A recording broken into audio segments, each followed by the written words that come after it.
వాళ్ళిద్దరూ కన్నడ సినీ ఇండస్ట్రీలో ఫేమస్ నటులు. తల్లి బిడ్డలా కలిసుంటారని పేరుంది. కష్టాల్లో ఒకరికొకరు అండగా నిలిచారు. కానీ ఒక్కసారిగా సీన్ మారిపోయింది. వారిద్దరి మధ్య గ్యాప్ వచ్చిందని సోషల్ మీడియా కోడై కూస్తుంది. అసలు ఎవరా ఇద్దరు? వాళ్ళకొచ్చిన గొడవేంటి?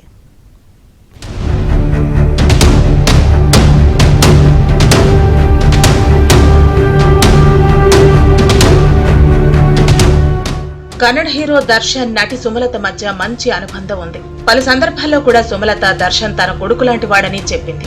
అయితే తాజాగా ఇన్స్టాలో దర్శన్ ఆమెను అన్ఫాలో చేయటం, ఆ తర్వాత సుమలత అనుకోకుండా పెట్టిన పోస్ట్ దర్శన్ ని ఉద్దేశించినట్లుగా ఉండటం మీడియాలో చర్చనీయాంశంగా మారింది. దర్శన్ తన కొడుకు లాంటి వాడని చెప్పిన సుమలత అతడు జైల్లో ఉన్నప్పుడు కనీసం చూడటానికి కూడా వెళ్లలేదు.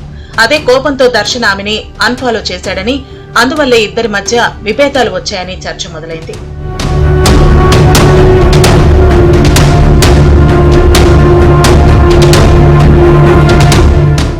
ఈ నేపథ్యంలో తాజాగా సుమలత ఈ చర్చలకు ఫుల్ స్టాప్ పెట్టారు. సోషల్ మీడియా వేదికగా ఓ సుదీర్ఘ పోస్టు షేర్ చేశారు. దర్శన్ ఇన్స్టాగ్రామ్ లో ఎవరిని ఫాలో కావట్లేదనే విషయం నాకు మీడియా ద్వారానే తెలిసింది. దర్శన్ అన్ఫాలో అవటం, ఆ తర్వాత నేను పోస్టులు పెట్టడం అనేది అనుకోకుండా జరిగింది. అంతే తప్ప అందులో ఏమీ లేదు. దీన్ని ఎందుకు భూతద్దంలో పెట్టి చూస్తున్నారు? అసలే గొడవ లేని చోట ఏదో గొడవ జరిగిందంటూ వివాదం సృష్టించడం ఆపేయండి. నేను పెట్టిన పోస్టులు ఏ ఒక్కరిని ఉద్దేశించినవి కావంటూ సుమలత చెప్పుకొచ్చారు.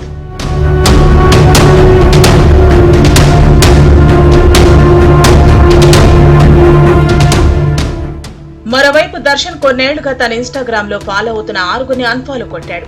ఇందులో నటి సుమలత, ఆమె కొడుకు అభిషేక్ అంబరీష్ ఉన్నారు. ఇదిలా ఉండగా ఆ తర్వాత సుమలత తన ఇన్స్టాగ్రామ్ లో మరో ఆసక్తికరమైన పోస్ట్ షేర్ చేశారు. సత్యాన్ని వక్రీకరించి పశ్చాత్తాపం లేకుండా ఇతరులను నిందిస్తూ వారిని వారు హీరోలుగా పరిగణించుకుంటున్నారు. ఇలాంటి వారికి ఆస్కార్ ఇవ్వాలని పోస్ట్ లో రాసుకొచ్చారు. దీంతో సుమలత దర్శన్ ను ఉద్దేశించే ఆ పోస్టు చేసిందని, వీరిద్దరి మధ్య బంధం పూర్తిగా చెడిపోయిందని వార్తలు వైరల్ అయ్యాయి. తన ఫ్యాన్ రేణుకాస్వామి హత్య కేసులో హీరో దర్శన్, అతడి ప్రేయసి పవిత్ర గౌడ అరెస్ట్ అయి కొన్నేళ్లు జైల్లో గడిపారు. ఈ మధ్య బెయిల్ పై బయటకొచ్చారు. ఈ సమయంలోనే సుమలతతో గ్యాప్ వచ్చిందన్న ప్రచారం దర్శన్ కు కొత్త తలనొప్పిలా మారింది.